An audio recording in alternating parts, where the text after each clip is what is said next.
yeah, education for all. I think it's going to be a really interesting discussion because I think we're all coming at it from very different angles. And it's going to be a great time. I'm super excited. Hi, everybody. My, Hello. Hello.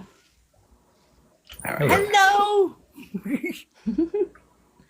Alrighty, so real quick, these are some of my wonderful guests. Tia and Transplants was here for the last one for my lovely ethical consumption panel. We absolutely loved what she had to say, and this one's going to be even more awesome. We have my friend Brie McReynolds down here. She's been doing a lot of really great work, social activism and the REV, Lucian sort of deal. We love to see the work she's been doing. Scott Bennett, I absolutely love some of the work that you do. Always informative. I make sure to take the time to really think about the videos you put out. So I really appreciate it. Thank you. And my buddy Spwashi is here. Thank you for being here as well, my friend. He's got a lot of great insights, and he also says that he had an education major. So on that topic, I actually want to go in a nice, we'll go clockwise. Talk a little bit about our credentials. I'll be right up front and honest. I'm a college dropout. I did 2.5 years and took courses like philosophy, sociology, clay arts, just what I wanted to, not really what I needed to. And I'm lucky to say that I escaped the debt end of that as well. So that was one of the reasons, because I was like, oh, well, I'm going to need to take out a loan to further my education now. And I don't feel comfortable with that. So I'm just going to go. And I went, my life went several different directions, but, that's kind of summarization, some college, but no degree. So, Miranda, if you would be so kind. So I'm Miranda. My username is Tia Transplant. I kind of have two perspectives on education. I was a public school teacher for 7 years, and then I even have my master's degree in secondary education. Right on. Thank you for that. Spwashi? I also dropped out, actually. I started off college wanting to learn more about transistors, and I thought that's the reason that I went to college. And so I kept on learning more about transistors through electrical engineering, and I was wondering why we were being taught differently than the ways that most engineers were learning, because I noticed that as we went through the semester, people would stop going to class. And it's like, if we're paying this much money to become engineers, why is it that the classes don't actually have a relationship to the ways that we learn? So I started a student organization called Student Body for Meaningful Education, where I interviewed professors and students and had conversations about how we could restructure the things that were going on. And I switched majors to learning and education studies to figure out why learning education studies with a concentration in applied learning science. So the cognition behind how people learn and the kinds of, now I kind of think about it similar to programming. If we are trying to get our brains into a state, what are the things that we put into our brains to make that possible? And as I was in the education major, I took classes about the history of American education and some classes about education policy. And I was like, wait a minute. I didn't go to college for the reasons that I thought I was going to college. And a lot of the classes, now, looking back on the classes that stand out the most, one of them was Intro to Alexander the Great, which has nothing to do with education or electrical engineering, but it's looking at the kinds of influence that people have over the world and wondering about how that applies to Alexander the Great, who we all know about, but how was he in person, what kind of, etc. That kind of stuff really stood out to me. Yeah. And so it's okay, I need to reevaluate the reasons that I'm approaching education. Well, and I'll definitely say that happens quite constantly. That's another reason why I dropped out as well. Thank you for sharing that, my friend. Scott, let's go ahead and go to you, then we'll go to Brie, and then we'll go to my friend Tony, who's just a little bit later than everybody else. Scott, thank you for joining us today. Yeah, great to be here. I don't have any special education credentials at all. I have a Bachelor of Arts from University of Michigan. But I would say that, studying Noam Chomsky and Michael Parenti and Howard Zinn has been a huge influence on how I perceive education and the type of education that we learn, how we learn about our country and how we learn about our government and our economy. So there's, I think the more you learn about that kind of stuff, looking through a class analysis, you see how much that is affected by real decisions that are made to push things in a certain direction instead of one direction instead of another direction, usually to the benefit of the wealthy class. Right on, man. Right on. I really appreciate that you stand on the fact that it's just the learning, like, because we'll talk about, making a lifelong, like, love of learning in this, somewhere in this whole section. But, like, I think that's really the people who drive forward as educators best are the ones who, like, truly, like, love the process themselves in one way or another. And I think that's a great segue to my lovely friend Brie, who says she's a self-professed nerd. And I'll let her take it from there. That was actually like a very phenomenal segue is what that was. Well, I'm Brie, and the love of my life is learning, which is, just one form of education. It's the most fun I ever have. And education really became important to me when I first moved here, because I came during my senior year from Delaware and noticed, I'm in Arizona, by the way, and noticed very quickly how different states had very different standards. And so that, from a young age, had me really interested. I have a bachelor in communication, but my niche is all about being a lifelong learner. That's really our job here on planet Earth. And that's right on. Right on. I completely agree with you and absolutely love that. Thank you so much. And Tony, my dear friend, your turn to talk about our just general summarization of credentials and whatnot. I know you talk about being in college. Go ahead, my friend. You are muted. I know. I was just waiting for you to finish. Hi, everybody. Sorry, I was late. I do have a pot pie in the oven that I might have to keep an eye on. So if the oven goes off, don't judge me. It's not the smoke alarm. Fresh batteries in that. I was a college kid. I was a political science major. I thought I was going to work as a lawyer for the ICJ, the International Court of Justice for the United Nations. That was like my career path that I wanted to do. And then it didn't take long of seeing our like state reps or senators would come in, mayors would come in, commissioners, and like talk to the class, and we'd have chances to meet with them or sit down with ambassadors from the real United Nations. And I very quickly saw that space was not for the faint of heart.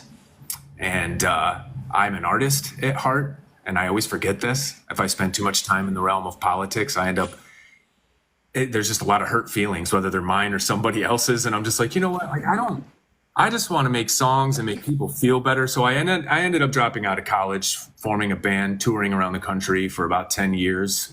And then was a director of a not-for-profit Chamber of Commerce, Visitors Bureau, as well as under that umbrella, helping out with various community projects, either sitting on a board of directors or sitting on various committees for events and planning and beautification and blah, blah, blah, blah, blah, stuff like that. And then I started bitching on TikTok about politics about a year and a half ago, and here we are.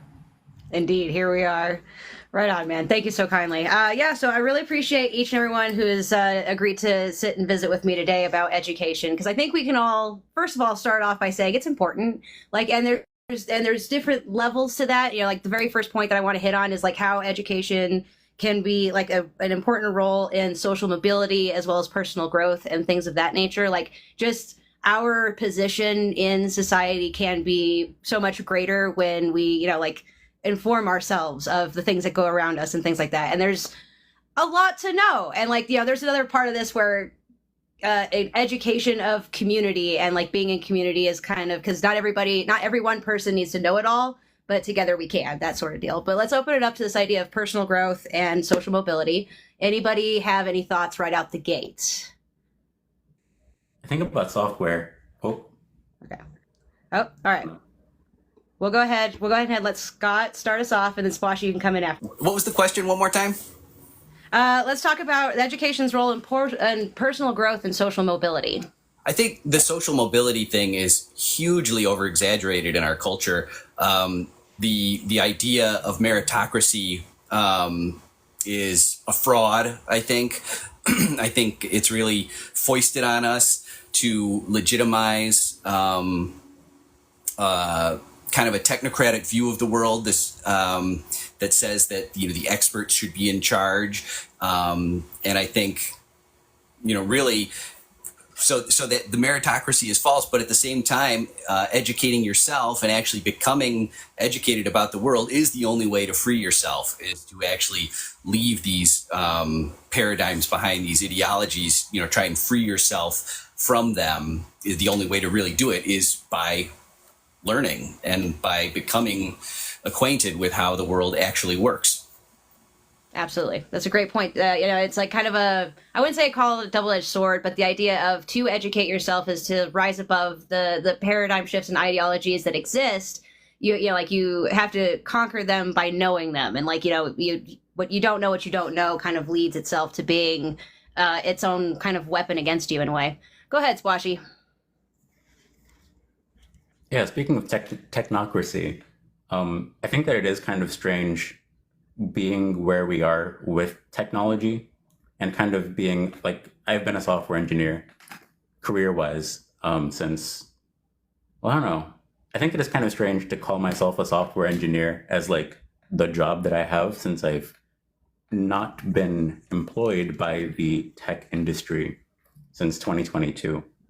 But I very much approach the world with a mind informed by the experience that I have programming for 13 years. And it just changes the way that you think, needing to solve those problems linguistically. And it feels like information technology is different than communication in very important ways. And it's interesting to think about the structure of teams and why they interact with each other, because theoretically you can model a system, and then if everything works out the ways that you expect it to, then it is kind of like electrical engineering, where you just plug components in and then energy flows where it does. But then you run into situations where a lot of people who have a lot of power through money own these systems, and they don't listen to the people who are informed about these systems, and they have the ability to weather months of incompetence and then hire people to fix the problem. So they don't even know it. They don't really notice that they're spending months hiring people who are desperate to escape poverty, and they have the ability to incentivize people to continue to apply because the salaries are so high. So there's always going to be a flood of people who are willing to participate in this with it. Yeah. Yep. And the people who are remaining in the positions of power, or the people who escalate, don't actually necessarily have the technical ability to consider the scope of consequence that they're introducing into the world. So from a social mobility standpoint, I love the idea of software being a channel for it. And it has been for a lot of people. And I have made a decent amount of money from software, but I've been out of that industry for 2 years. So that isn't like, when you're talking about social mobility and then you talk about channels for it, keeping those channels open, I think, is a very important element that isn't often considered. Yeah, no, I feel you. Sorry, I'm just trying to fix something. No, I like when it comes to, we'll definitely talk about, hold on. Can you guys hear me? Everything good? We good? Yeah. Okay. Sorry. So when we talk about the differences of education, like the different modes and stuff, we'll get to that here in a little bit. We're still on social mobility, and I like the idea that software can enable us better to, like, you know, it makes it more relative and more like, not acceptable. What's the word I'm looking for? Easy access to it. You know, it eases it up. Tony, you went ahead and unmuted. Go ahead and speak some words. I would love to chime in on that social mobility piece. But first of all, I really just chimed in to say it sounded like your R2 unit had a bad motivator. It's a Star Wars joke. I don't expect you to get it. Yeah. So I think the real question is, what is education, and why do we deem it necessary at this juncture in many of the ways. Like, so it's I think it's layered. For some people, education within their capacity, their ability mentally and physically as an able-bodied or minded person, there's going to be different layers of what education means. And I think for a lot of people right now, there are very fundamental things that so many people are missing, whether that's how to cook food, grow food, like very, very fundamental thing. Now, is that for everybody in every single metropolitan area? I don't know. Then the more we educate people on that, the more I think innovation we'll see in a lot of those places where we desperately need innovation. And I think education tends in this day and age to push, because of the economic system we're in largely, and maybe not totally at fault for that. Maybe it could be human tendency as well, but we tend to push people into what's immediately there rather than spaces that don't quite exist yet. Or maybe spaces that are very old and need so much updating. Do you see what I'm trying to get at here? There's like very old systems at play here, whether it's water infrastructure, food, urban planning and development. Like, there are so many things that I feel like are archaic, and we tend to push people into these fields without educating them on how important it is to participate at a local government level and what those people do. Like, what does your treasurer do? Like, do we know? Like, if you did a pop quiz on people and you asked them what their treasurer did, they would be like, oh, I don't know. Is that like where the city keeps their gold bars or something? Like, I have no idea. Like, so I think education is multifaceted. And as somebody who has went through the public education system and college and has known people who teach at Montessori schools, and our friend Tiffany went to this art school out east, and I've recently met a handful of people who've gone to these like alternative schools. Do you remember Brie that night? I do. That's exactly what I was thinking about. She was explaining to us what a day in the life of her high school was, and I was like, and in part, I don't want to get us banned or anything, but I can't censor myself. I was like, fucking slow down for a second. You were in 9th grade and you were taking what classes? What were you? And I went to a school that had drive your tractor to school day. And we didn't talk about any of that stuff. And so education, to me, it's like we really feel like we need to identify what it is for certain layers of people and certain minded and able-minded or bodied people. And right now we're shoving people through a mold that doesn't make sense for humanity. And then we're acting surprised that humanity seems to be fumbling some pretty basic level civilization skills. You're absolutely right. And you hit on a few distinct things that I want to come back to, but I'm going to give Brie and T a chance to kind of rebuttal. And then Unbraced is going to join us right after that. And then we'll go ahead and continue on the conversation. I just wanted to make sure everyone has a chance to dip in on this idea here. So I love that you set me up really well, which was while I was putting together my notes for this live, I had this thought, which is, what is humanity if not a lifelong education? And because it really depends on how you define education. Even if you are a hit the ground running banker who never thinks about education for the rest of your life, you are learning how to be a banker, and a really good one. So the acquisition of knowledge and the pursuit of knowledge, education really is what you make it. That said, I worry a lot that our public schools are, not necessarily setting students up for, the very individual types of learning that they will have and enjoy, throughout their adulthood. I worry that we're kind of forcing them into, you must learn this way, you must test this way. And that's unfortunate, because I didn't have my most fun learning until I was doing it on my own, until I became my own professor, So, I'd say for social mobility, it certainly didn't make me all the money that it's, they told me I was going to make. Unfortunately, it ended up being financially not a good decision at all. But I would say that the more I have learned about the world and about myself, the easier it is to walk through this earth presenting yourself the way you want to present. And it increases your dignity. And so that I don't know if that even answers the question, but it's worth it. That's what I'll say.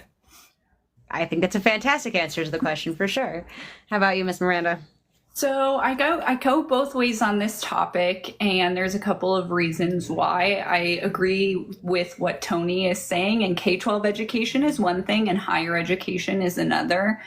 Interestingly enough, Brie, I started my education career in Arizona and I moved to Vermont. So I have been in wildly different school systems. I actually taught in the 22nd largest school district in the United States, Mesa Public Schools. And then I moved to a tiny school district in Vermont where there was 1,000 students for the whole district, K-12.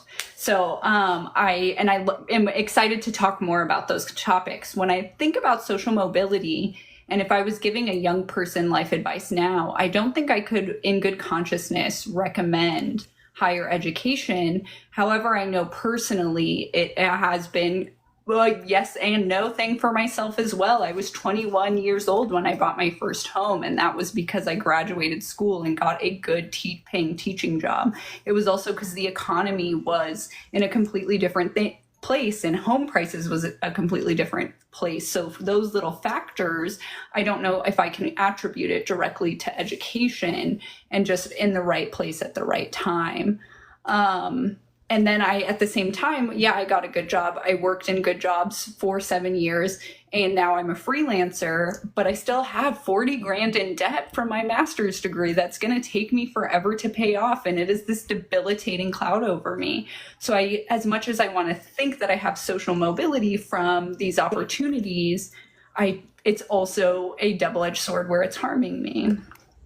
Right. No, I feel you. And that's like, it's tragic that the people who have the will to teach children and people in general and want to pursue that as a career not only have to take like a bunch of debt on the front end, but we also don't pay them what they're worth, because like it's a necessary part of our whole structure of society that people be at least somewhat educated. I know like there's a big discussion around, and it's not for today, but it's coming soon. I'm gonna plan a whole live about it.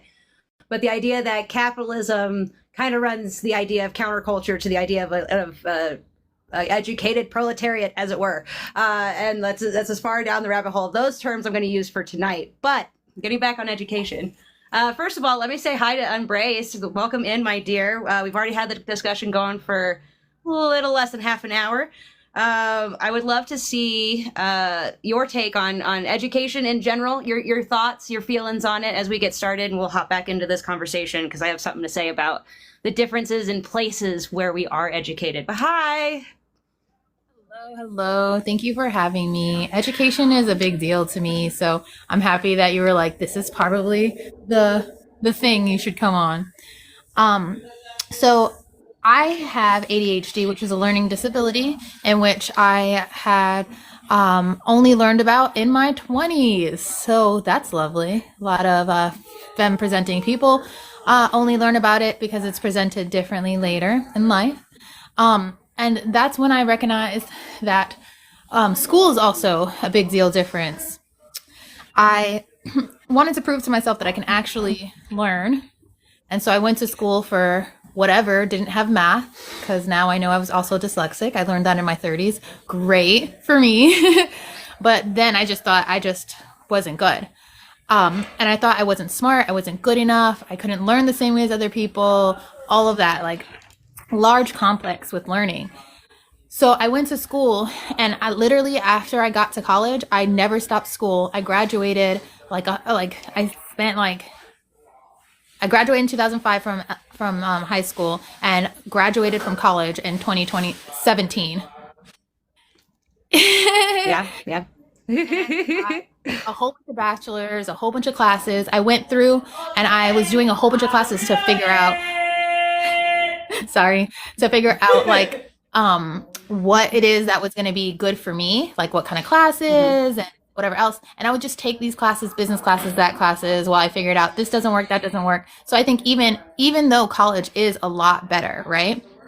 It's still missing something. Kids are expected to know, or young people more so are expected to know even then, what they're going for. And usually they're shooting for what's going to give them money, whatever else, versus what attributes can you sharpen that you may already have naturally, or that kind of thing.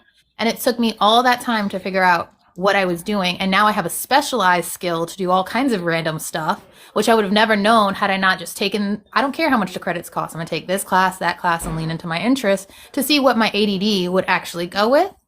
And the most I want to say is the Montessori learning is how we should all be learning. That should not just be for the rich kids.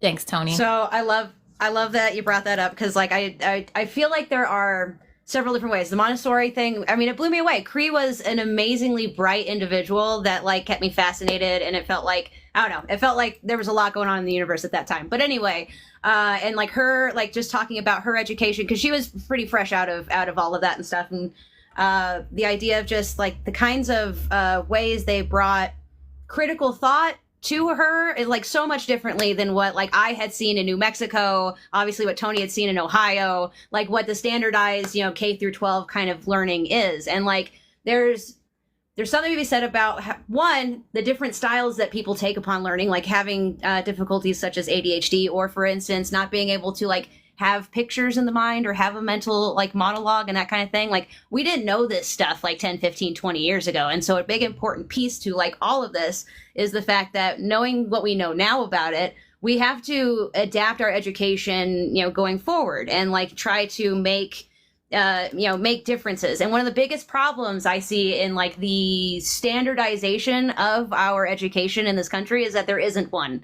Like there straight up isn't one. Thank you so kindly for the gifts. I appreciate that.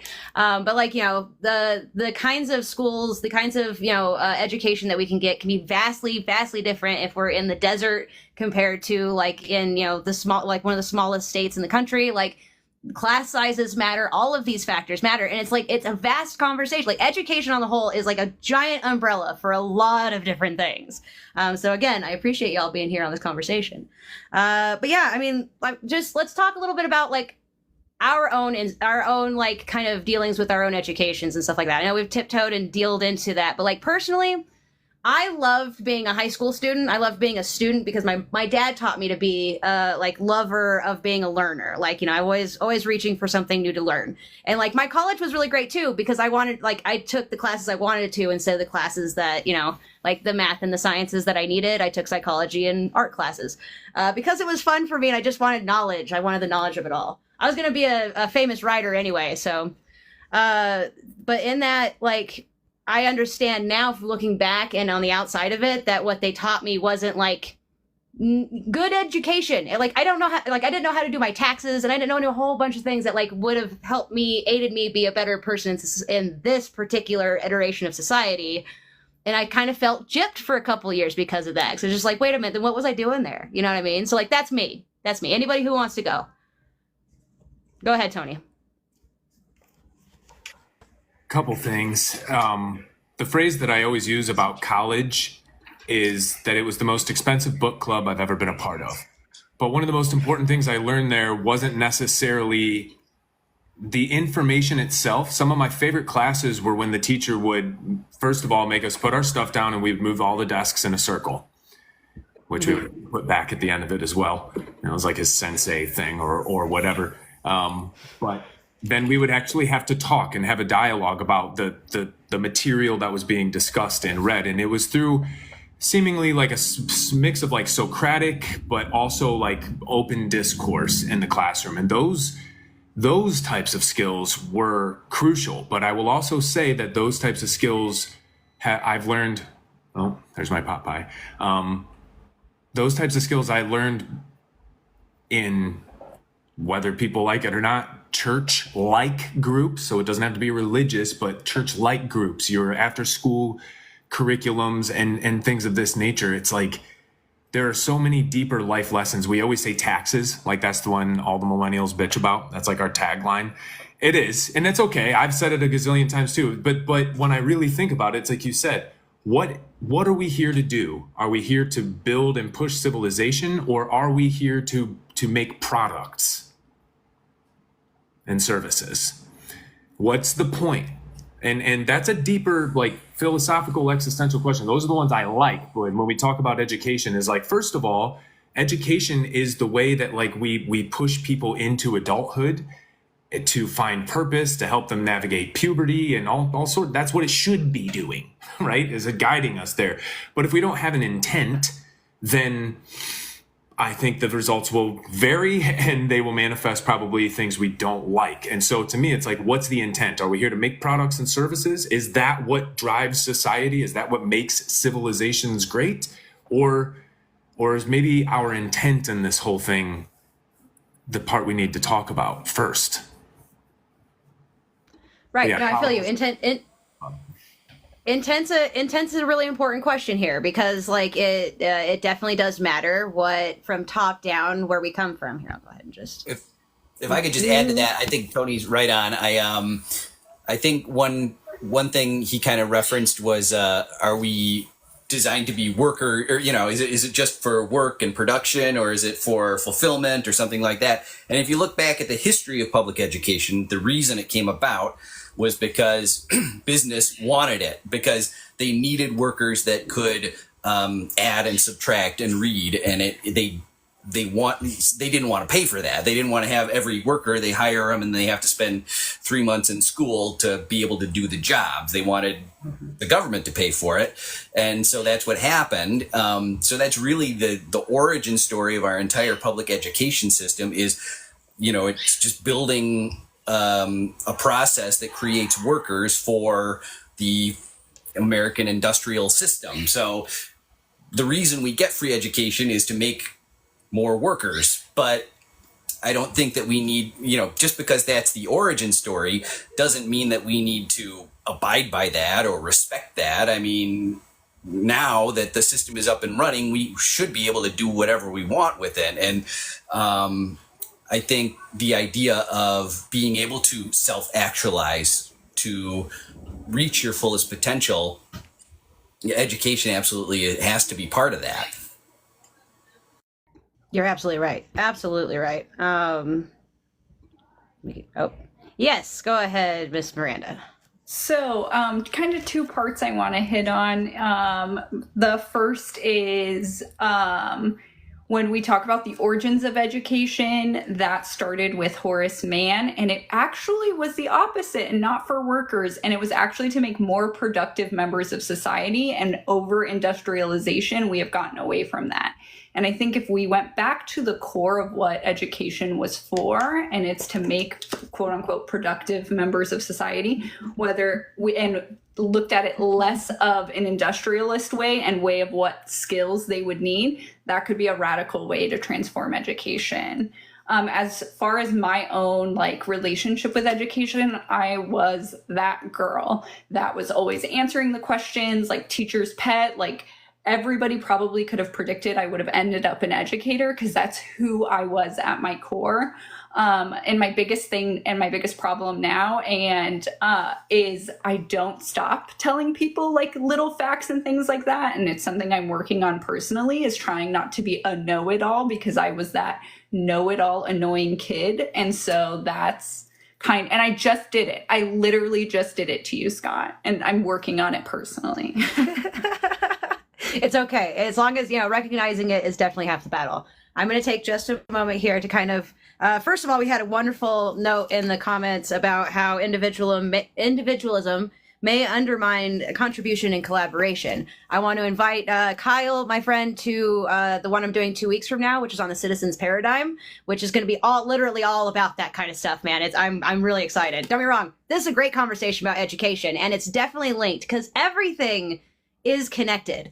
But stick around. 2 weeks from now, we'll be doing that one, and I'm so excited to get some guests in on that one. So, but about education, I love this direction that we're going on. I think that what's really most important here is, in essence, having the understanding and the empathy of the fact that, all of these factors exist and are out in the world, and the fact that maybe the intersections of how we were taught for profit, for the good worker bees or whatever, not educated too much, but just enough to pull the levers and whatnot.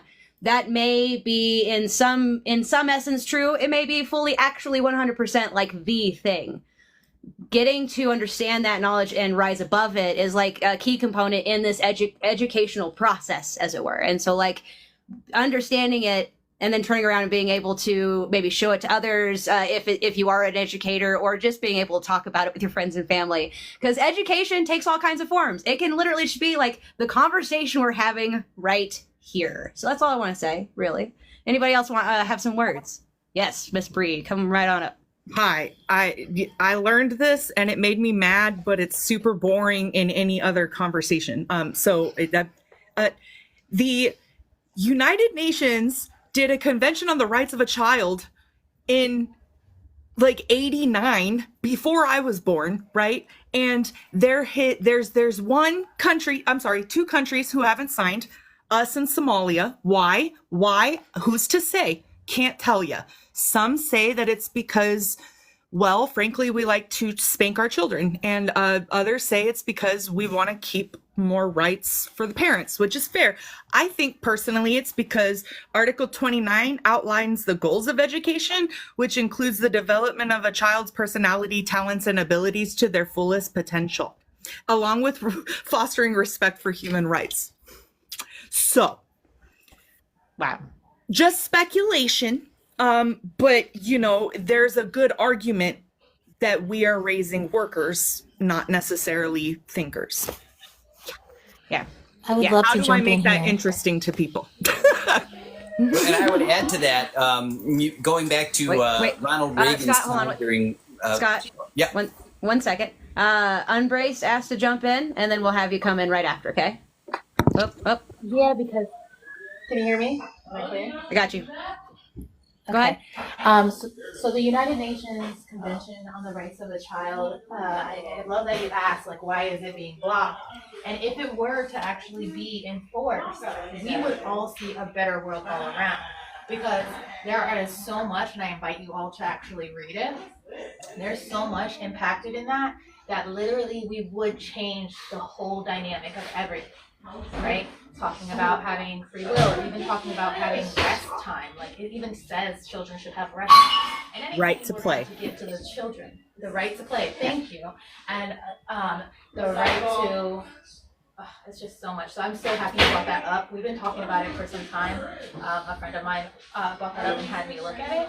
And if we had that right there, we would see a shift altogether. If we have a common knowledge of that right there and we start all together pushing that, we're going to see the Montessori, because they're going to have the ability to lean into their decisions. We're going to see the courts be different when they go and, like, if anything happens to a child, they get to have some say, even if they're young. They get to say what they're feeling in court, to give the voice back to the children. This is going to be important. You're absolutely right. Whenever laws are being made, they're like, oh, the voiceless, the children, the voiceless, but they are made voiceless.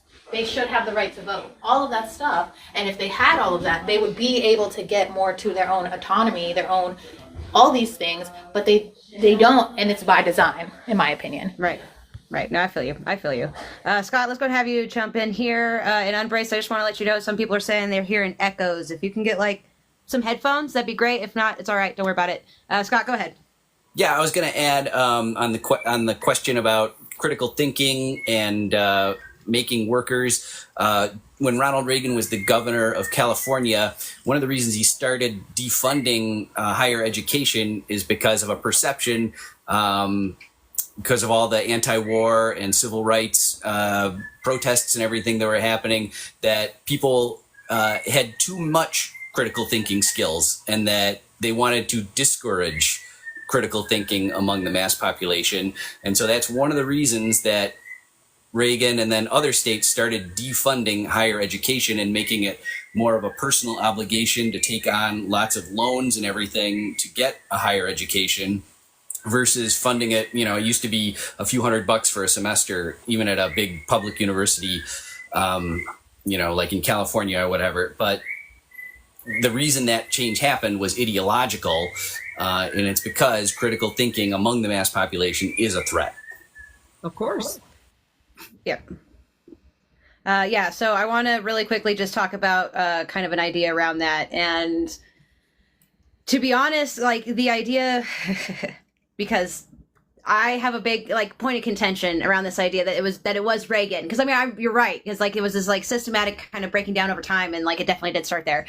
And I remember just personally like finding out that like that was the case, that like this hasn't been like college hasn't been like a pricey institution for like 60 80 years, that it was more like 30 40 50, like my lifetime basically, was a real kind of shock to my system, because I was just like it always seemed kind of like a lofty goal. Like my parents, my mom actually did a lot of college and then dropped out. I think she was like 7 or 12 credits shy of getting her bachelor's degree, because family, blah blah, and all this other stuff. But like my dad didn't go to college. He just like made his own mechanic shop, and like made his skill useful labor. Like he had a thing for like tinkering, and he could figure out, like once he broke it apart, he could figure out how to put it back together, that kind of deal. So he made his living that way and didn't bother with the education system. But he made me a lifelong learner, like loving of learner.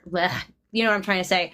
Just because like it doesn't need to be in an institution. Like that's what he really kind of like, like learning can happen outside of the institution that has been constructed for it.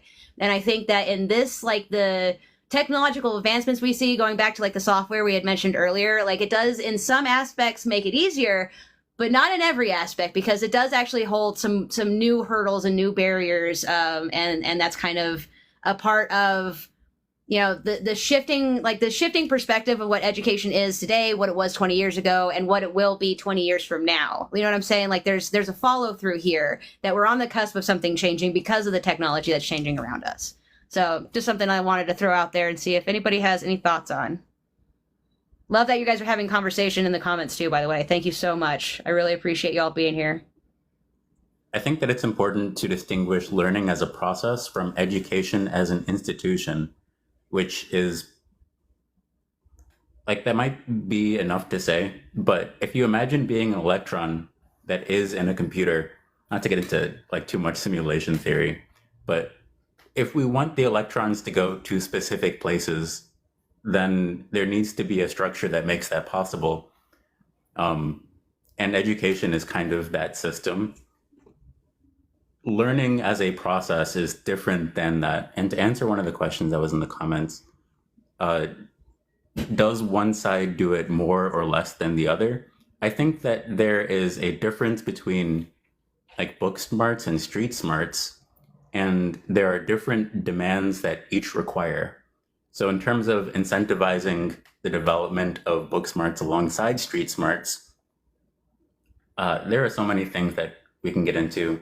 Like, is the Republican Party legitimate, or is it mostly theater majors who have found a way to speak to people's fears and kind of push them into the kinds of questions that they should be asking, but wouldn't otherwise, because they just kind of opposed stuff angrily?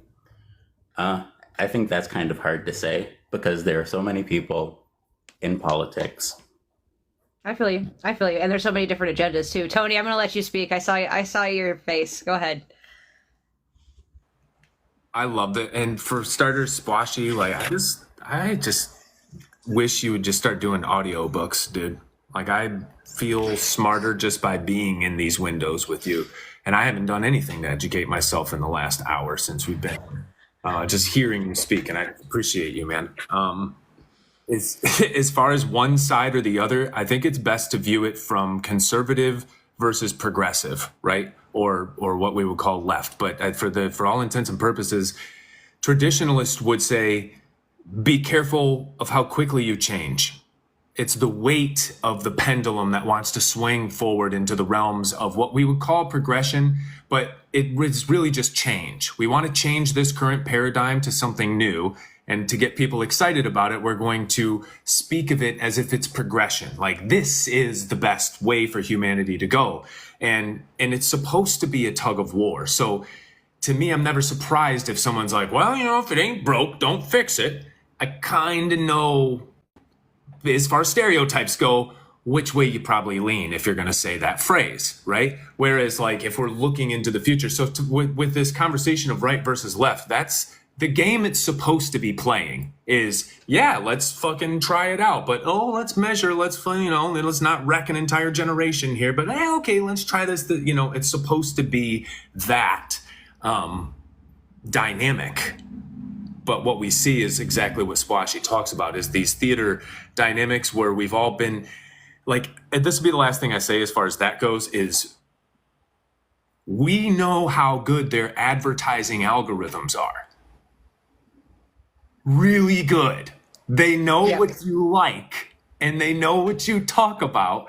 And if we don't think for 1 second that we've been cast and categorized, and that seems insane to me. So what this is supposed to be are people who are not afraid to venture out and try new things, mixed with people who think that, we should be very careful about doing such things, or perhaps not even change it at all for a myriad of reasons.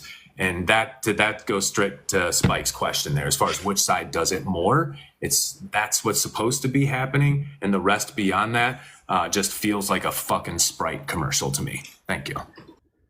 All right. I feel like I should probably also address Spike's question real quick, because, my friend, I love you. I do.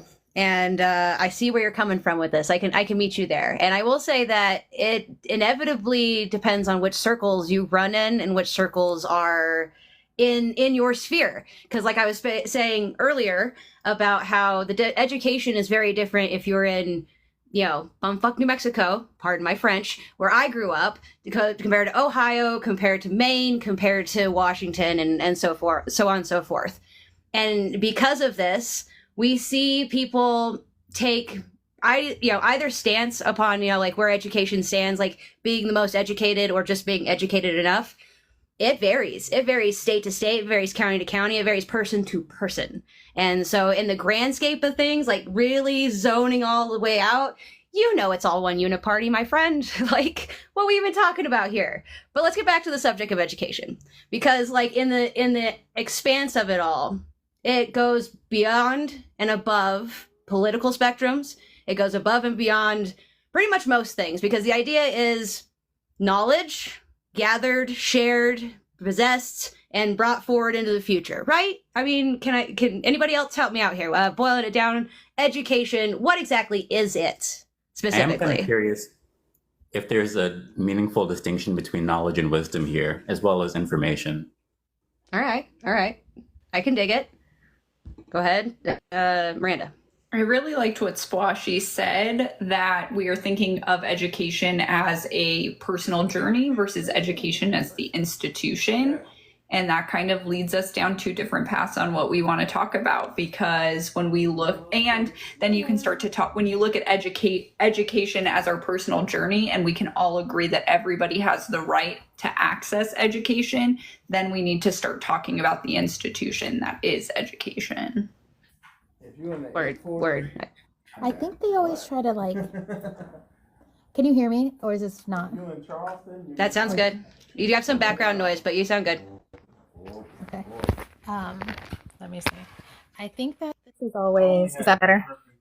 Better, yes. I think that the distinction between these things are always written by the them, right? The hypothetical them.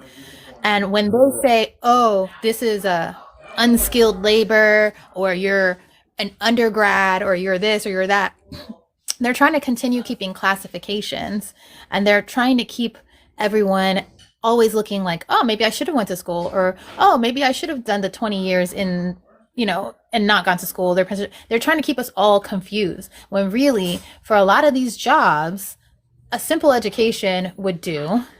And they're going to teach you anyways, but they're just trying to have a higher bar, an elite system in which only a few people can get through, and that kind of stuff.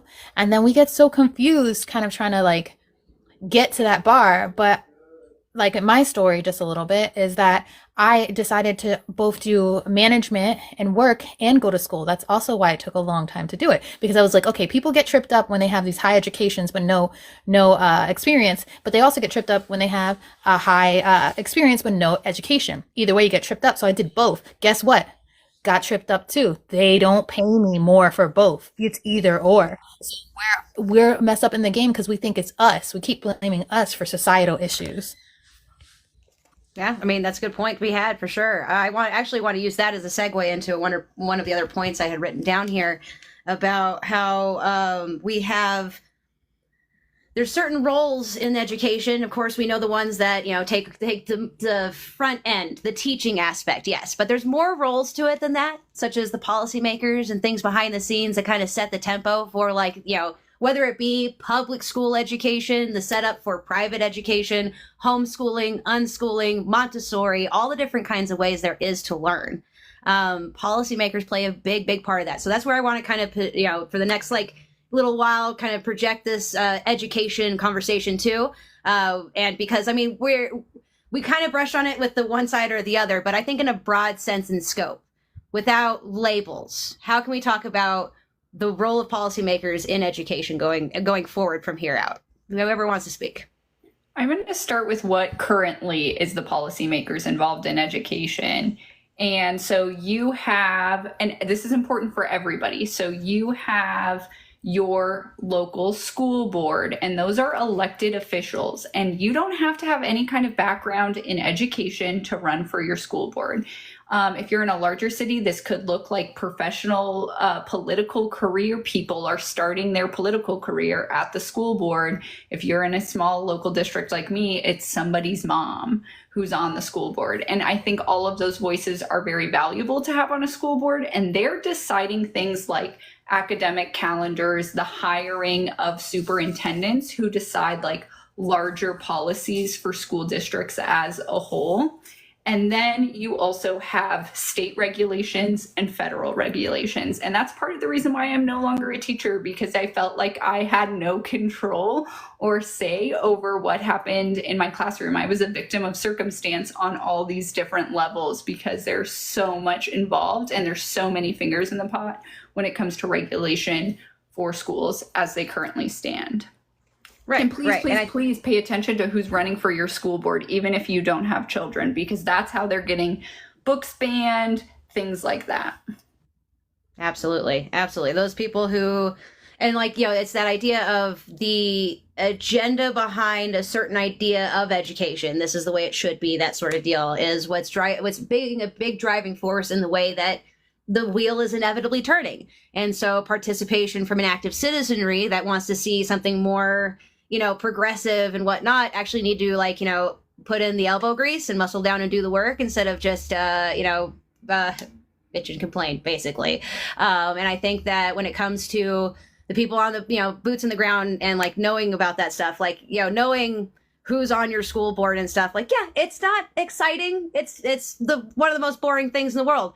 But it's necessary to really know, and especially if you have kids. She's right. Even if you don't have kids, you should probably be knowledgeable of that fact and see where it's going. I know that I live in a state that is honestly really tumultuous when it comes to school boards and things like that, especially down in the Springs, where literally Moms for Liberty got started. So yeah, it's not great everywhere. And again, that there's a balance here to be had, because with it being such a wide swath as the United States, different education standards everywhere, that can be a good thing some places and a bad thing other places. But an active citizenry is really what is what can move us forward here. But yeah, policymakers are pressured by citizens if the citizens actually put the pressure on them. But that's the elbow grease. That's getting the work done. That sort of deal. Influencers? Go ahead, Spwashi. Influencers. Well, okay, so influencers play a part, sure, but I feel like when it comes to that, there's this is short-term, actionable in the moment type stuff. For instance, I love the fact that some of the panels here have taken up such a cause to do email these people, whether it be representatives about a cause and that kind of thing. We've all kind of pushed that sort of thing and gotten people to participate in the system. That's great. And that, in essence, is, an influencer of an active citizenry. I'll go so far as to say that. But, education is much more broad than that. Honestly, I would love to get us to a point where everybody felt that they had a role in education to some varying degree. Not necessarily being a teacher, but, just being open to passing along knowledge and that sort of deal. It'd be a more collective mindset overall. Go ahead, Brie. I was just gonna say that thinking of influencers as educators, I'm not sure if we're quite there yet, but I do think that it kind of frees us when it comes to the pursuit of knowledge. Certainly, as adults, because like if I remember correctly, something like 90% of textbooks are all written by the same company, and so there's a very I get the thought it means that, everyone in this country agrees that 2 + 2 = 4 and red plus blue is purple. Like, I understand that there has to be shared knowledge, but our access to education in its many forms is not only more accessible, but it's also evolving at rapid speed right in front of our eyes. And thank goodness, because, and then just about the policymakers, it's hard for me because I don't have kids. I don't know. I don't know how the school system has changed since I've been in school. I can only tell you that I grew up in Delaware, and, I was a nerd. Same as, Miranda, like first one to raise my hand. I'm sure you're shocked. And then I came to Arizona, and like, they were doing like abridged versions of plays that I had done freshman year and my senior year. Like, I slept through English and got like 104% when I left. Like, it was stark enough for me to notice at like 17, so like, I definitely think policymakers have a say in it, but it seems like the more that they try to make rules, the more they mess up. It's more like, just make sure the teachers have enough and then let them do their job, Well, yeah. And I do want to kind of comment on that, because there is definitely a give and take. There is a point of like over regulation, and we see that a lot of places as well. Thank you guys. I appreciate it. But yeah, we do see over regulation a lot, and it gets caught up in red tape. Bureaucracy is a terrible, terrible thing. And like, it should not infect the education of our children and everything like that to an nth degree. I do love, Tony, I'm gonna butcher this, but you said something months and months ago about how laws should be simple and direct and easily understandable. Yeah, I'll just let you take it from here. Go ahead, buddy. The laws should be very clear and easy to understand. There should be no pork, no filler, and it should be described to the people in the most fundamental way so they know how it applies to their life. Bar none. And that means a myriad of things to varying levels of comprehension and understand. Like, I understand that's a tangled mess to even say, but upon principle, I think that's really extremely important.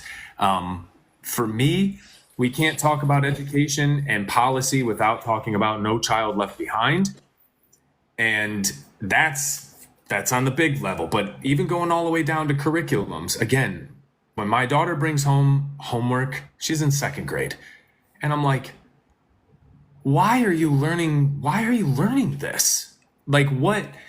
And I was always under the impression, and my algebra teacher said this to me in high school when I posed that question. I was a dick in high school. Surprise, surprise. Like rock and roll kid, like, what do we even need algebra for, man? Like, it expands your mind. You learning how to solve these problems and you understanding how to apply certain formulas in certain situations, it's expanding your mind, man, and you're doing these things. And I still couldn't understand like the application for my life. And so other people can, though.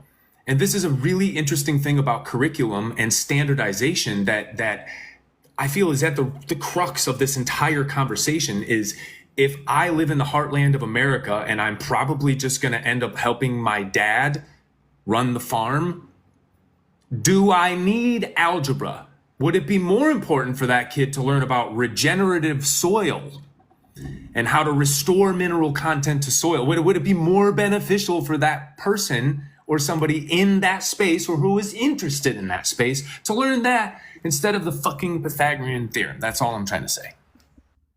Tony, I absolutely love you. Thank you for saying that. Miranda, I see you literally chomping at the bit to say words. Please do. Please do. As a previous math teacher, my heart aches. And the truth behind math education is it teaches us problem solving skills and the resiliency to sit with a problem. And when you talk about regenerative soil and soil health, you need algebra to calculate the chemistry of it. So I really get the fundamental of it. And especially like talking about No Child Left Behind, you'll find out exactly how old I am with this one. I am one of the first graduating classes from No Child Left Behind. I was in kindergarten in the year 2000. I had a terrible K-12 education in rural Arizona. And so I absolutely understand the difference between having standardized education and the actual ability to meet those standards. One year in Arizona, we didn't have toilet paper at our school because funding was so low. We had to bring school in 8th grade. We had to bring toilet paper to school with us. So I think that when we talk about standardized education and standards, Common Core, that kind of thing, it's pie in the sky thinking. And it goes back to the access students have to education and the ability. When I was a teacher in Arizona, I had 36 students in my room. There were days where I had more students than chairs. When I was in Vermont, I had 13 students in my room. I was the same educator, but 10 times more effective. And so I think standardization in what we teach isn't the problem, but it's often what we like to point our fingers at because it is the policymakers, right? It's easy to write out these standardization tests, our Common Core curriculum, and point the finger at it. But it often goes back to education funding. Thank you. Sorry, I'm now dealing with the sun directly in my face because I'm out in my storage area. But no, like we deal with, unfortunately, the funding question is such a hard one because, like, I think on the basis, most people, like 98% of people, would agree that education should, whatever it costs, like whatever it costs, it's important enough, whatever it costs. But then, like in actual practice, district by district by district, we don't actually see that, and it's frustrating to me because, like, if we're by the numbers type of people and like looking at the equation of like, you know, smart people equal better society, then that's like an investment that we should always be willing to kind of like throw into. But it becomes a complicated political like talking point, and like the teachers unfortunately suffer greatly for it, in my opinion. I can't see anybody. How's everybody doing? Great. Subject of needing to learn math. I think that I don't even know how to describe this entirely. I'm going to try it. I don't know how to describe this entirely. I'm thinking about electrical engineering and the amount of math that I had to go through. It was Calc 1 through 3, and then I took part of differential equations, which is when I started to consider switching majors. And differential equations is a lot about exponents, and it doesn't seem relevant at all for a lot of things, except for in electrical engineering. They do make it a bit more tangible because there are, like, I don't know how much to describe. We've learned scalar quantities, which are like plain numbers, and then vector quantities, which are numbers with direction. And there are phasor quantities, which represent kind of a way that complex numbers can be represented. And with that, like getting into the nitty gritty of what a complex number actually is and the complex plane and how you can interact with those very abstract concepts gets into philosophy. And you can start to wonder about what it means to have a perspective and what it means to have a mind. Because if you're looking at imaginary numbers and you know that you can square an imaginary number, like multiplying this construct with itself, what does that mean? Why does it turn into -1? And why does squaring it give us this oscillation pattern that actually is very useful for computation? And so from a math perspective, it's kind of interesting because it ties into philosophy, but also from a human perspective, since I've gone through those math classes and I can specifically look at how a variable is influencing the other variables in a multi-dimensional plane of reality, it's a lot easier for me to allocate space for specific ideas that specific people have and actually like consider their perspectives. And so if they say something that seems out of the blue for whatever reason, it might not seem out of the blue to me because I have practice keeping track of a lot of different information. And I probably wouldn't make those connections if I didn't spend a lot of time dealing with variables as a software engineer. And because I have the experiences dealing with language in that capacity, it's a lot easier for me to represent my own thoughts to myself. Yes. And getting into yes. conversations about, pardon? Go ahead, finish your thought. Getting into conversations about what it means, like what it means to have a thought and represent it somewhere tangibly and consistently, like that is kind of software, and the ways that those ideas work together, like you wouldn't necessarily you wouldn't learn software outside of the context of being a software engineer necessarily, but it helps so much with being able to validate a thought process, for example. And so it's difficult because like, how do you tell? The example that I'm thinking of is an author friend who said that her son wanted to become a chef and was wondering about why he needed a diploma. And that is so much the question that I would have asked, because you don't need a diploma to become a chef. But the other stuff is like what you're saying, T, about using algebra for soil. Yeah. I'm going to go ahead and give this over to Tony. I see him raise his hand politely. I love this, and I see it similarly because I have been a musician my entire life, and I've studied various styles of music. I've played them on multiple dozens of instruments and seen it from many different perspectives. And it fundamentally changed the way that I process information in general about people, about the world around me, stimuli, sounds, the order of sounds when things are too loud or quiet. It just has changed like my input and reaction to input in this world. And so if someone can find that through math, I'm then viewing math as a modality for self-expression.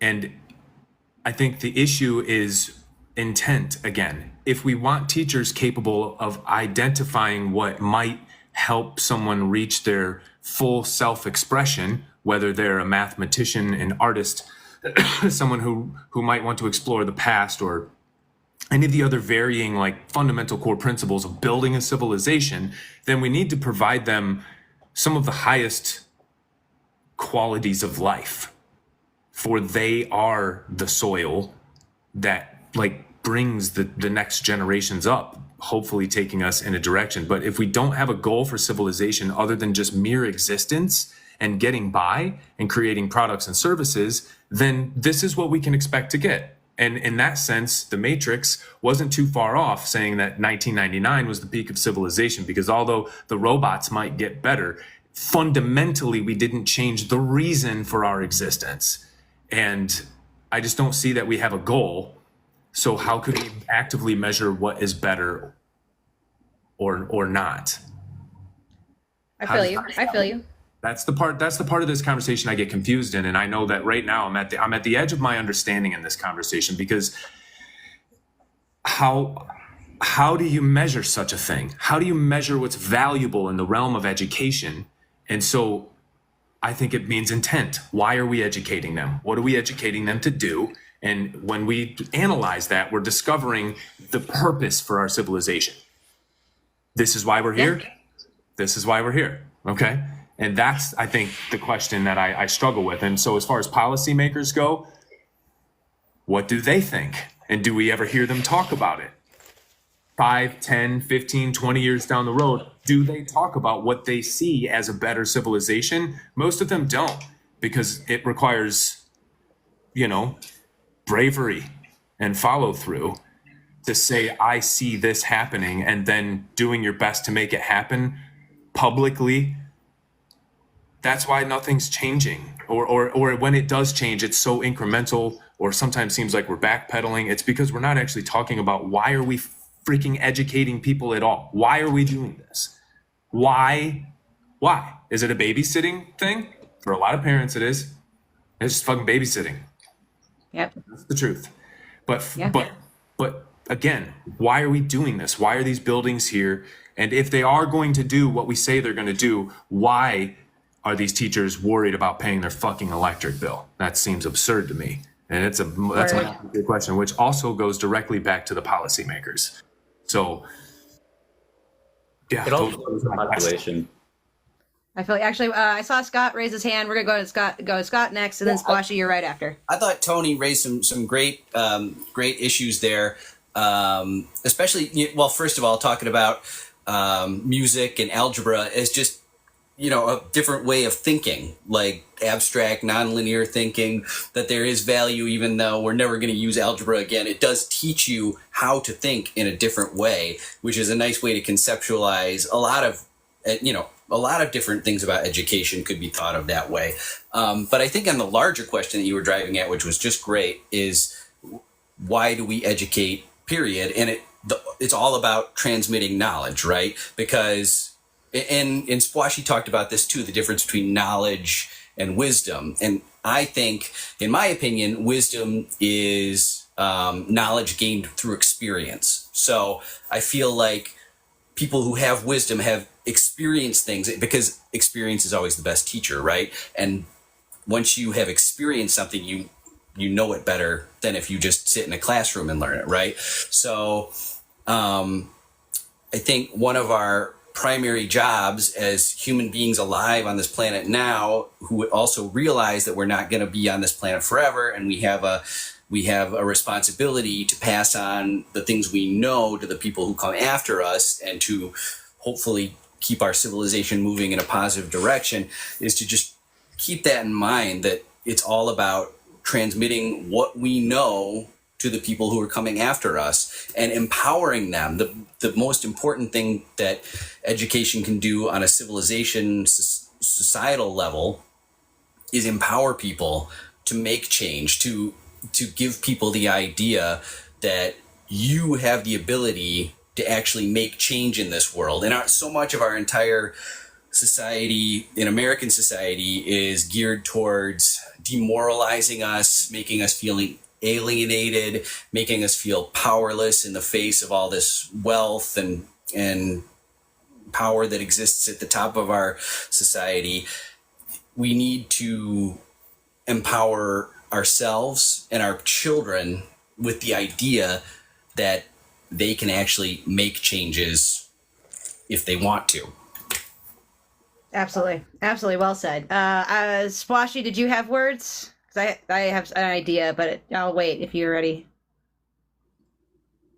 Not necessarily. I guess just going to throw it out there that cryptocurrency is a way to do accounting on things that aren't just monetary value. And so if there is how do you incentivize people to do something, then literal value is a way to do that. And how do you represent literal value? It's what are the things that we have? It's art or something that represents value. Right. Whatever that is. I feel you. And I had a question. I had a question for Scott about whether English or communications were helpful in actualizing a sense of self-identity. Also, what did your peers think? What did you notice about what your peers were focusing on as you were going through that curriculum? I don't know. I don't have a good answer for about my peers. I really feel like English communications, I've always had a facility with language, so that's why I chose English. It's always just kind of come naturally to me. But I think that the most important thing I learned at college was critical thinking skills. And, that's not something that you can just have a class on critical thinking. It's something that accrues over the course of your education. You develop these skills over time to question narratives, or to question the things that you're told, or even to question the textbooks that you're given about, is this right? Can we disprove any of this? And that's really the most valuable skill I got from my college education, I think. Something that Tony said, I've been it's been stewing in the back of the brain about the intent and this idea of we've always had the intent to teach and learn. Like literally as far back as like Plato and Socrates, this has been a topic of discussion. It's been a mode of transportation for human thought throughout eras, like literally hundreds and hundreds and hundreds of years. So there's a staying power to that in its essence, is the fact that education is necessary. We need, in some essence, we have this desire to make sure that not only ourselves, but our community, our offspring, all of that we are in the know of certain things. And so like, because of that, yes, intent has shifted drastically in our lifetime and, in civilizations, abroad. This idea that, the educated proletariat was something that is not fully desirable in certain systems. And the idea that, but still, we need to know stuff. Like, we just need to know stuff. So, like, inherently, education is a human experience. Like Brie said earlier, like it kind of is hand in hand with what we're all doing here. And I don't think that, honestly, it can be escaped. And so the idea that we then institutionalize it into, like, a standardized practice, and even though it is standardized, incredibly varied from place to place, it still speaks to the point that it is important, and that inevitably, when left to our own devices, humans want to learn, and then they want to, turn around and pass off knowledge. Like it's an innate thing, and I dig that about us. I just love that about humanity in general. Just wanted to say that. Can I say something? Yep. They say that, because as soon as you say that, we've been teaching each other. Where did everybody's minds go? Did somebody's minds go to a simpler, more primitive time? As soon as she said, the will to teach has been here for a long, long time, immediately my mind goes to our most primitive forms. And the data has been for a while, is what's the maximum amount of humans you can have in the tribe before we start, kind of being a pain in the ass for one another, for lack of a more academic way of saying that.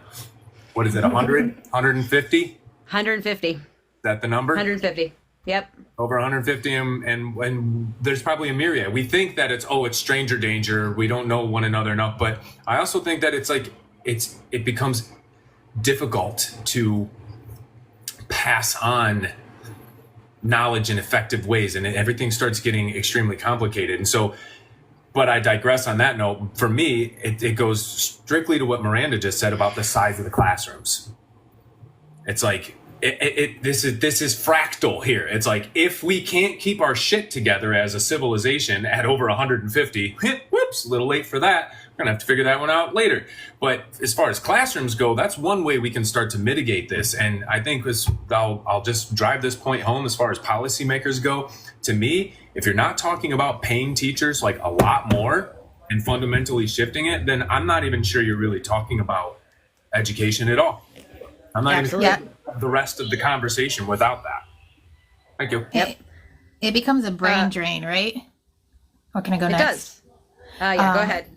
So if we're not actually teaching, if we're not taking the teachers and putting them at the highest honor, the highest pay, the highest, putting them there, then why do we expect that they're going to be able to choose teaching over actually being a doctor and showing how to make amazing doctors versus being the only amazing doctor kind of deal? So that's just the end of that. But with policy, I actually went to school at ASU. I got my bachelor's in civil economic thought and leadership. That's 1 degree. Right. Civil economic thought and leadership was actually posed by Congress to be a more, I forgot the word for it. Congress actually asked to make these kind of programs all across America, specifically starting, I believe, with ASU. And they wanted the people to have like a more education with a whole bunch of roots. So like, the civil, like understanding politics, understanding the forefathers, understanding where all of the policies came from. So I've read The Wealth of Nations and all of this stuff in let me get away from all the banging. You never know, Thank you.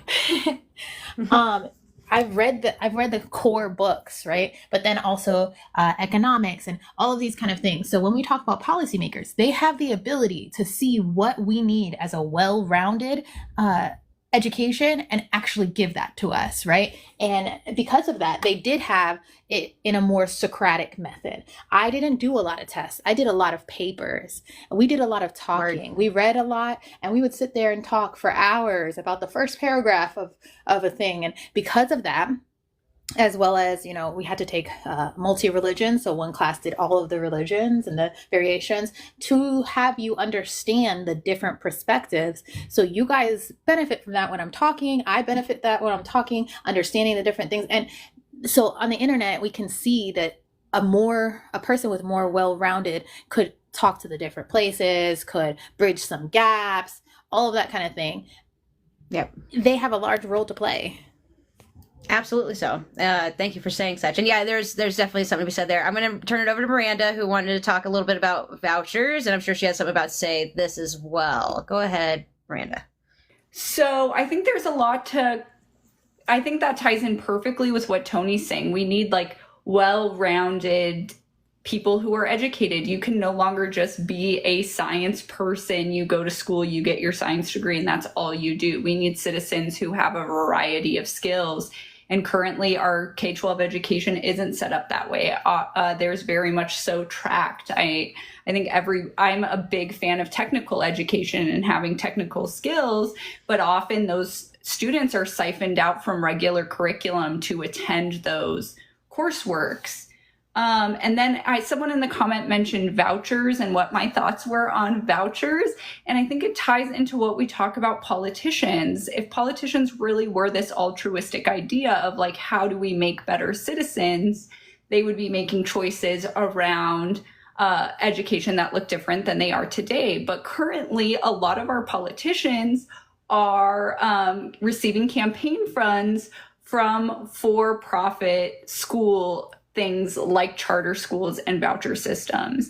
And so when you see vouchers and school choice narratives, a lot of times it's in an attempt to privatize education. And the goal is to have that exact thing we see with higher education, where only a certain class of people can afford higher education. People put themselves in a massive amount of debt to attain it if they can't. And it sifts out the haves and the have-nots, because there's people who have education and have not. And having free public access to education is important. And vouchers are a way to now make K-12 education private and create those same systems where there are people who can afford to have quality education. And the voucher goes towards tuition costs that are $20,000 a semester, and they're basically getting a $5,000 coupon, because that's how we're seeing vouchers actually being used. Fun fact, vouchers have cost Arizona taxpayers $1 billion as of 2024. That's $1 billion siphoned right out of the Arizona public school system. And for a reference, that's a percentage of 11%. 11% of Arizona public school education goes to private vouchers, which parents have been spending on Legos, espresso machines, and trampolines. Fun. Isn't that just wonderful? Thank you for your words on that. I think vouchers are a very interesting piece of the conversation that I wish we had more time to speak on. However, I'm going to have to transition us to last words, folks, because my phone's going to die before the 2-hour mark. So I want to make sure everyone gets a say and gets a piece. I'm going to take just a moment to say a few things, and then I have some other things I want to say on the back end. First and foremost, thank every single one of these creators here for coming up and having this conversation with me. Anybody who's still, if you're in the room, you don't follow these guys, you're doing yourself a disservice. Go ahead and just follow everybody here. It's dang well worth it. Also, I want to say that this is such a broad topic that I feel we may not even really scratch the surface, but we did some good work here. I think we saw, like, in a Socratic way, kind of looking at this thing from many different perspectives, allowed us to see that it is highly more complicated and like hella nuanced, to the point where you can't just be like education and like, know clearly exactly what everybody's talking about. I do want to express the fact that I'll probably be doing another one of these, like on Education for All, in a couple of months after I get circled through the rest of them. The next one is tangentially directly connected to this. It's about the citizens paradigm, because I think when it comes to intent, the idea of doing for ourselves and creating a new society on the whole that is not dependent upon consumer style system. Yeah, it goes hand in hand with education. It really does. And on that note, I think I'm going to go ahead. Let's see. Is there anybody who would like to go with last words first? To say I don't want to put anybody on the spot just now. I don't Spwashi? specifically want to, but there was a question about capitalism. Okay. I'll float. Well, okay. So the thing about the capitalism discussion is that's a big one. That's a really big one. I don't know if we can really address it here in the next 10 minutes. But how about this? I'll go from Unbraced and work our way up, and that way it's nice and simple. Everybody gets their say. Thank you again for being here, guys. I really appreciate it.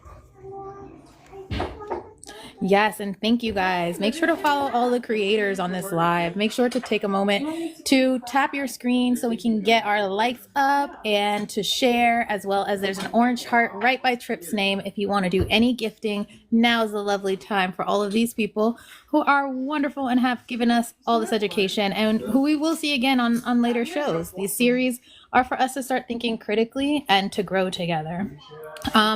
It's very, very blatantly obvious that without a healthy education, we cannot be a good populace to our fullest potential, and we'll constantly have to rely on things that are not for our greater good, things that don't work for us, learning in ways that don't work for us, having jobs that don't work for us, not being able to grow. So education is at the cusp of what needs to change before we can grow. And I'll say it again. If we were to actually all know about the United Nations Council of the Right of a Child, and we were all to say that that's what we needed, education would not only be free, but it would be something that is amazing for everyone. Look that up. Check it out. Thanks for being here, y'all. Thank you for your words, Unbraced. I really appreciate you spending time with us today. Tony, your turn. Thanks, Tripp. Thanks for hosting these. It's necessary, and I'm glad to see it. For me, we can start the education conversation at funding. There is money, and it should be allocated for better things. But as soon as we start talking about better education, it's hard not to come off as a vacuum salesman. People who may not like what we have now, but are uncertain as to what steps need to be taken to start to walk in a new direction. Is it something where we pull a lever and education is shifted overnight? Is that the good thing to do? That's a pretty fundamental question, or is this something that needs to be broken out over time? And we have to understand that, again, if I speak to one of my Midwestern buddies I graduated with, and I talk about Montessori, he's going to say something like, well, so they just chase around like fucking butterflies for 45 minutes? What are they doing there, man? To them, it doesn't make sense because of their paradigm that they're in. And we can talk about capitalism and labor and all that stuff in a separate thing, but to their reality, there might be a more beneficial use of a child's time, and perhaps they might be right about it. For them, for their culture, for their geographic region, for whatever. And if we want to have those conversations, we need to start getting into school boards, and we need to start shouting from the bottom up. And somebody asked earlier, why do we think we need politicians to educate our children? Well, we don't. There's a lot of education that happens outside of institutions. However, if we're going to mandate that children have to be there, then we should probably work a little bit harder to make sure that the teachers have the resources and that they themselves have so many resources beyond money so that they are spiritually and mentally and physically sound enough to be good stewards of an entire fucking generation of people. That starts by us picking our people better, and that starts at school board, and that goes all the way up to our politicians. Yep. Thank you. It's that part of that active and involved citizenry, my friend. Spwashi, my friend, just a few last words. Again, thank you for being on the show today. Thanks for having me. I think that a lot of the discussion about education is so hard to place right now because AI as a concept, ChatGPT's 01, I'm not sure if you've played around with it. Oh my God. I haven't played, but I've seen videos. Yeah, they're saying that it can do PhD level physics, and I've seen a PhD student replicate his paper with it. So in terms of the capabilities that we have, the best way that I can describe it is like we're moving from bismuth as a conductor to copper, which is mind-blowingly huge as a capacity-wise. That's just like, oh my goodness. And now we have students, we have young people who can read parenting books and have competent conversations with people who are decades older than them. And a lot of the questions that we're asking about what it means are based in an older paradigm, doesn't necessarily hold anymore. Just logistically, like when I'm using my phone 12 hours a day and then students get their phone taken away from them, and then they also want to contact their parents in case there's an emergency, and there are also reasons for that to happen. I don't know. It's strange. And then corporatization, I think, is often viewed as inherently negative. Mm-hmm. But in terms of finding ways for like-minded individuals to consent to engage with each other, it's like, what do you call that structure? And then how do you get it to work with other people who have made similar decisions? And not so much like focusing on factory work, which might be replaced with robots, or like mines, which ideally we wouldn't need so many resources. Ideally, we would have better recycling, etc. If I could have conversations with a young person about what it means to make effective software, so they don't make the kind of decision that gives them a button that costs $1 million every time they press it, and they don't feel anything every time they press it, so they just press it 1 million times. And it's like, where did that money go? That was just incompetently made software, and nobody's teaching anybody about how to do more than just make content. So I think my closing thoughts are that I'm curious where this is going, and I'm thankful that there are panelists that I've followed who I can look at their content and then see what's on their mind and then kind of grow from there. Right on, man. Right on. I appreciate that. And again, I really appreciate you being in the discussion today. Thanks again for being here. And yeah, we'll get you in on maybe the next one, because I think we could talk about citizens paradigm as well. Scott, again, thank you for being here. Thanks for being involved in the discussion today. Really excited to have you, and really excited to hear your last words here. Yeah, well, thank you, Tripp, so much for inviting me. I really enjoyed the conversation, and thank you all of the other panelists. It's been really great to be here. I would say my closing arguments, I was reminded of a book I read a few years back by a labor lawyer named Thomas Gagan, and he, I have it right here, it's Were You Born on the Wrong Continent? And he lived in Germany for a year when he was writing this book, and he noticed how many Germans were just reading newspapers all the time. This is, older book, so I don't know, pre cell phone days, but he was making a point that these Germans were much more engaged civically and in what was happening in the world around them, because they were educating themselves and they felt empowered to make change. So, a huge part of education is using that knowledge to actually make the changes that you want in order to get someplace. Kind of lost my train of thought there. No, I love it. But I did want to say also that I read a statistic that something like 70 or 80, some ridiculous percentage of the TikTok videos in China are educationally related. It's like one of the main ways that the Chinese supposedly use the app is to educate themselves. And I think that we shouldn't overlook our own ability to teach each other on this app, because that's what I do every day, is try to teach people the things that I know and pass along that knowledge. And we all have that ability right in our hands, and we should use it. Absolutely. Well said, my friend. Thank you so much once again for being here. Miss Brie, it's your turn, my dear. Thank you so much for your thoughts and words today. Thank you.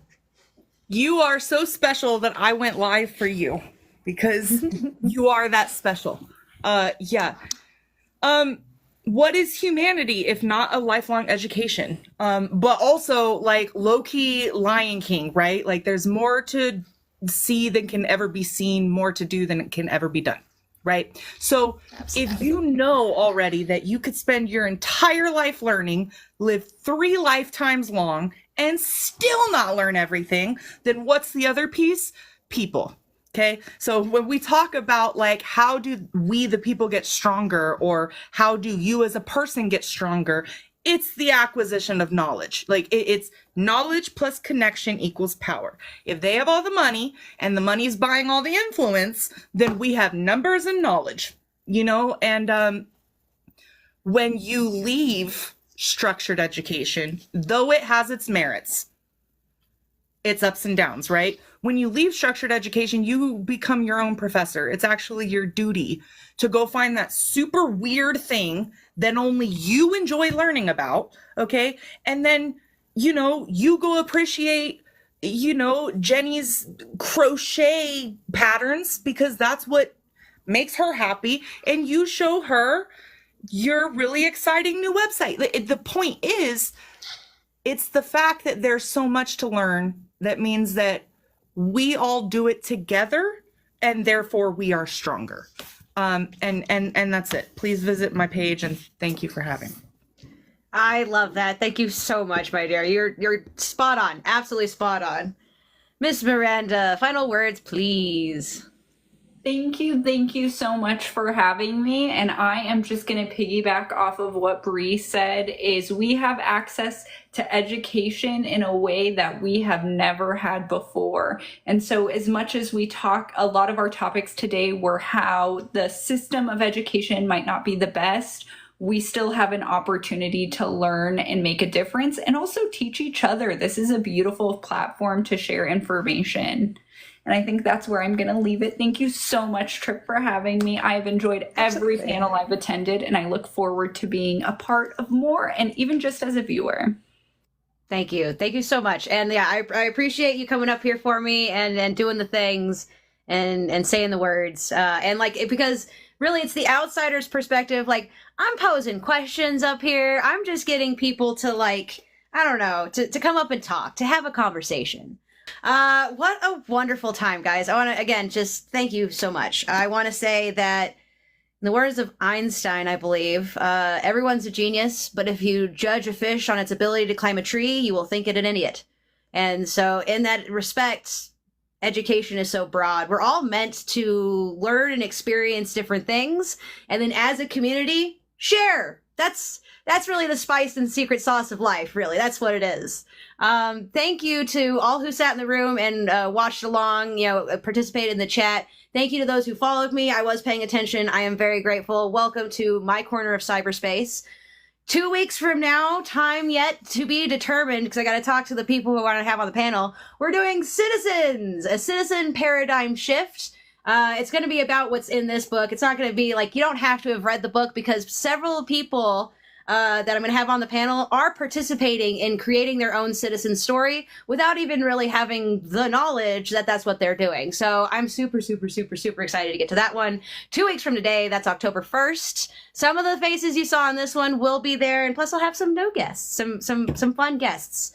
Again, I can't express it enough. My gratitude to everybody who decided to spend this hour and some minutes, not quite 2 hours, but we almost got there, with me and with my panelists having this discussion. I am truly grateful. And I look forward to, chopping this up and putting out some really cool clips in the next week or two. So be on the lookout for that as well. And until next time, be well, fellow citizens. Thanks for coming.